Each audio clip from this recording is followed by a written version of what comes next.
Welcome to this audio-video interview that we are realizing on Skype. This interview is realized in the framework of the European project entitled after Intercultural Competencies for Adult Educators with the acronym INCrEAsE.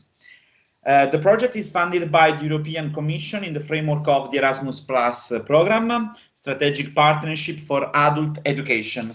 And the project aims to develop intercultural competencies in terms of communication of adult educators, working in formal and non-formal educational settings in order to help them to overcome the challenges arising from their everyday work with multicultural and multilingual learners population. So the focus of the INCrEAsE project is represented by adult educators, and one of those adult educators is currently the sacrificial victim of this interview. I'm speaking about Silvia Ciotti. So I will immediately leave the floor to Silvia to introduce herself, focusing on her role as adult educator. Hi, good morning, and thank you for inviting me in speaking in this project. I am very interested in that. I am a criminologist, by the way. I studied law and I have been a criminal judge for 7 years. At the same time, I got a PhD in criminology and decided just to be a researcher, criminologist, trainer for law enforcement, and I run a think tank about security and criminology. So actually, I teach in this think tank to adults, Italian ones, because I am Italian, but also from other nations. And I teach also in a university master at École des Mines d'Alais in France, where I teach in the master damage, which is about disaster management, and I teach ethics there. The students of this master are all from different countries, in many cases developing countries, because they have a lot of troubles with disaster management regarding, for instance, floods and so on. And I also teach in the Pixel Master in European project planning and management. So I deal with adults, really adults. They are at master level, so they usually have already a university degree. On the other side, I also teach multiculturalism to law enforcement agencies in big cities in Italy, as Modena, for instance. And so I use what I learn in dealing with adult students from other countries and different cultures, also to teach to the Italian one. So I can appreciate both the sides of the coin, and this is really, really interesting for me.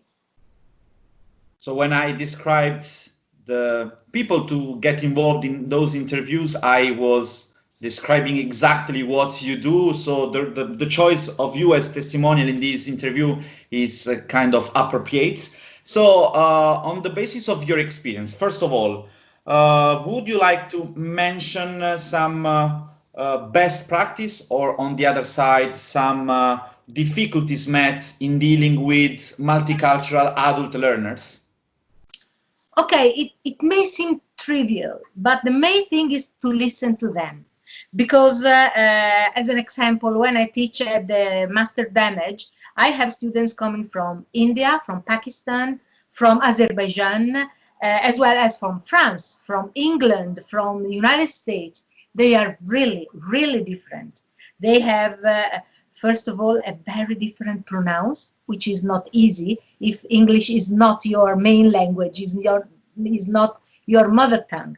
So in some cases, you do not understand very well. But don't be afraid, ask to repeat.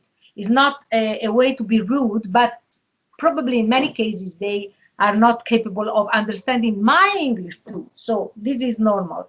It is important to look for an exchange of ideas and to listen to them, because in many cases they ask questions that seems a bit odd to me as a person coming from Europe. But in their culture, these questions are perfectly sounding. So usually it is very good to listen to them and to allow them to exchange ideas among them, because in many cases you have, for instance, students from the United States which who are very how can I say, not upset but curious about what people coming from Pakistan are saying about their lifestyle, their studies, what is happening in their country, because usually we assume that we know everything about other countries and their lifestyles and, for instance, legal system. In the master damage regarding disaster management, legal systems are very relevant. Usually they are totally different. So the only way is to listen what they are saying, asking questions. Ask questions to these people, try to better understand their culture. It, I repeat, it seems trivial, but it's not, because in many cases you're shy, you do not want to upset them, you do not want to seem rude. But if you do not understand one point, the better thing is to ask. Is also a way to give a value to these different cultures. So I would say active listening is crucial in this kind of fields. Yeah, and asking questions. Even if you are the teacher or the lecturer and they are there to learn, believe me, you have a lot to learn from them. So active listening, learning from the learners, which is Yeah, quite strange, but it is part of this yeah. intercultural communication. Could you think about other features in addition to active listening, which are important while dealing with multicultural learners? In previous interviews, some other adult educators have been speaking about empathy or leaving the floor of all the stereotypes which can, can happen amongst different culture. Other features that for you are kind of crucial in this kind of fields. Okay, empathy cannot be learned. So if you are a teacher, a lecturer, empathy with your students is normal. But if it is not, how can I say, spontaneous, it's difficult to have it. According to a lot of psychological theories, for instance, by Simon Baron Cohen, it's very interesting. I suggest to you to read it to understand what empathy is. Usually the best thing is to involve them, not just to teach, but for instance to have serious gaming. It's nice to put different people. Usually it is easier and natural for them to group according to nationality, also because in this way they can speak their own language. It's more relaxing, of course. Instead of speaking English, let's say, all the day long, they can speak their language for 1, 2, 3 hours when they are together in the canteen, for instance. But in the classes, it's better to have them mixed up, to have people from different nationalities, so they not only can exercise their English or whatever, but they can also exchange ideas. And in many cases, the best way when you are teaching is the Socratic method. You do not give them information and teaching, but you help them to take out information from themselves, from the others in the group. So I can say that serious gaming involving them in simulations and other things usually is very, very, very useful. You just mentioned the Socratic model, and this reminds me my memories of the high school. And about that, personally speaking, I've been studying in a context with, I would say, a unique cultural model. If I think about the situation how it was in Italy 20 years ago, and today this kind of unique cultural model is quite impossible. Anyway, do you think is there a kind of difference in terms of amount of responsibility between a teacher dealing in and working in a multicultural context and a teacher working in a unique cultural model, as long as it is still possible to speak about a unique cultural model? I think that even if you are working in a unique cultural model, you need to be open and to open the students to other environments, because actually, like it or not, we live in a global environment. However, so even if maybe the students at school are only from one nationality, they use internet. They usually have access to game online with people from other countries, to movies in original languages from different cultures. So you really have the responsibility to open these people to other environments.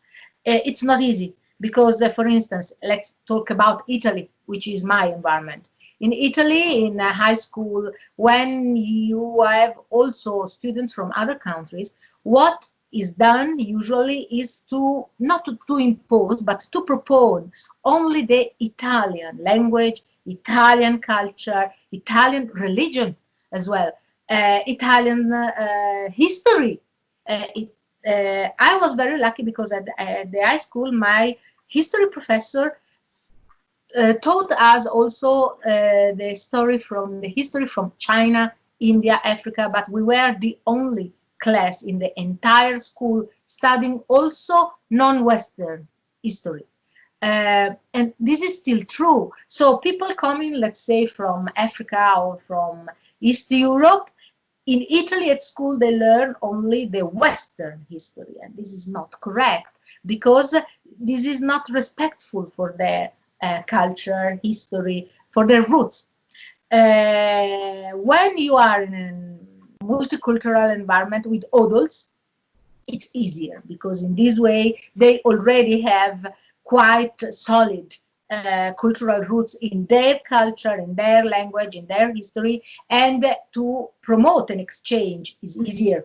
But when you have young people, for instance, at the high school, in some cases also at the university when they are really young, you have the responsibility to be open to different environment and to propose these different things. If you just propose also to these people only one cultural model, social, historical model, okay, it's a failure.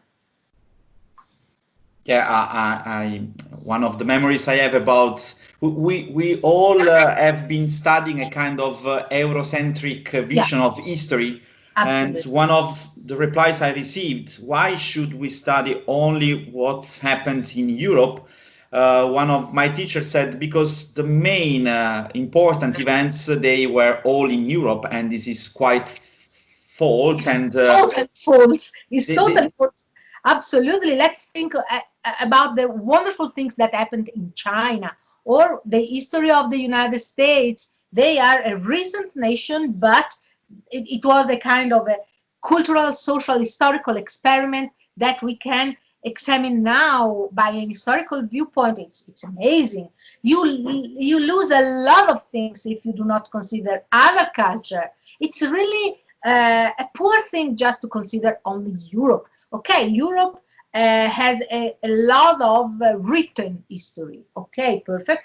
And I have to say that with our mission abroad to conquer other countries, we impacted a lot, not in a very good way in many cases, on other countries. But however, you really lose a lot of relevant discoveries, cultural traits. Let's think only through traditional medicine. Wow.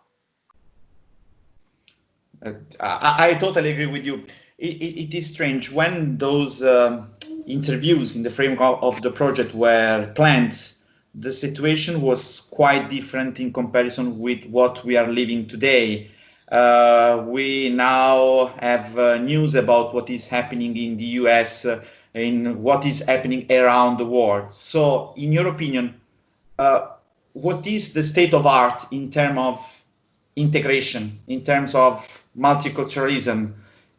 Do you think we are not as advanced as we were thinking? Do you think that the current news are just making evident what was not so evident, which was unknown to the eyes of the people. Which is your opinion about the state of art in terms of integration today?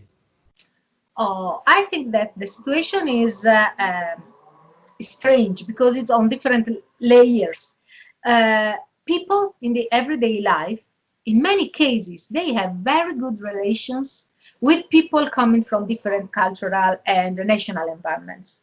Their neighbors, for instance, here in Italy, people, they have good relations with people coming from Africa or from Albania. We have a lot of people who came from Albania, and they have their children at school together, and they work together. And when it's on an individual basis, this person, this group, this family, usually it's easier to have an integration and real connection. For instance, the main thing, we are Italian, is food. So exchanges of receipt from different countries, cooking receipt, and for instance, we have a lot of mixed dinners with friends from other countries, and in the schools they organize the lunches for children with different foods. This is a way at an individual level to promote, and it's effective, it's working. Because he's a person. I know this person. I can see that is a human being with his culture. Maybe he or she likes these things. He or she likes ice cream as me, for instance. This is very human, and I can understand that. When we start to talk about groups, about national groups, about religions, about the big group, this become something which is intangible, which is extraneous, because it's again us and them. And when we are talking at this level, which unfortunately is the political level, usually integration is a failure, because usually there is this kind of difference. We are the right ones, of course, the others are not, because if they are different from us and we are good, we are nice, we are good people, we are kind, obviously if they are different, they are not. And this is the basis of racism in all the countries, not only in the United States, everywhere. So what usually I think is necessary is to implement direct interaction among people from different cultural, national, language groups, to let them to understand the differences. Just a very, very stupid example, very simple, trivial again. When I was teaching to the local police officers in Modena, we started to talk about one of the biggest national group living there, not Italian, they are Chinese. And I started to explain, I started from the language, starting to explain that Chinese language is different from Italian and European languages because it's a tonal language. The same word has a different significance according to how you pronounce the word. And I showed them a video of a Chinese young guy explaining in Italian one very simple word, having 4 different significance, going from horse to mum. It was written in the same way, but and sounded more or less the same thing, but the pronounce, the tone of the voice, more strong, more soft, was different. And the police officers were really amazed. And they say, oh, this is why when we listen to Chinese people talking among them, we always think that they are arguing, because they use high voice, then they speak normally, then they rise the voice again, and we think that they are really upset. No, they are simply speaking their language. And when dealing with real people understanding their language, now for them it's easier. Before, it was the Chinese are shouting, and so the Chinese are always upset. This was the idea. When dealing with them directly, with the people, with the human beings, things are different, and I think this is fundamental. Yeah, and those are, in some cases, misunderstandings, or sometimes they are stereotypes, and it is important also to evaluate the messages coming from those we have chosen as our representatives, for example, at political level. So it is important to understand and to assess and evaluate, and if something is not, we don't agree, try to express that it is not exactly like that, that the reality is absolutely different, heterogeneous, and much more complicated, but this is also the best thing about reality. This heterogeneity is maybe the main richness we have for our life and for the life of the people around us. The final question, I'm in the fairy mood recently. I'm listen and I tell a lot of fairy tales and so on. So let's think about a mirror. You have this kind of mirror, you have the opportunity to talk to you at the age of 20 before starting your job, your career, your role as adult educator. What suggestion would you give to yourself, convincing that this is the right path to you and to your career? Okay, I taught also at the University of Perugia, at the University for Foreigners. So since the beginning, I was teaching in an academic university, in an academic environment with foreigners people. I decided to do that because for me, the best thing is not only to teach to adults, but also to teach to people from different countries. And talking to myself at 20, I would have said, okay, there young people are forced to go to school, and that's good, because when you are young you do not want to go to school, or at least not to study so much, also the morning, the afternoon, the weekend. Okay, if you would prefer to do something else. But when you are in front of adults, you have people who decided to go on studying. So their decision is what makes the world go round, is the decision to become better people at an individual level, to make sacrifices, because in many cases they are also working, they have families. So to teach to adults is a way to help people, first of all, to better their life. It's a very good way when you work in a multicultural environment to implement really something to overcome every kind of differences and discrimination, stereotyping, stigmatization, whatever. I think it's the best way. And the other thing, teaching to adults is a way also to learn, because adults people have a lot to teach you.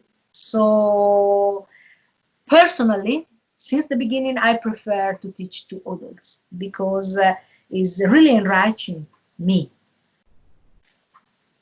Okay, thanks for your interesting inputs.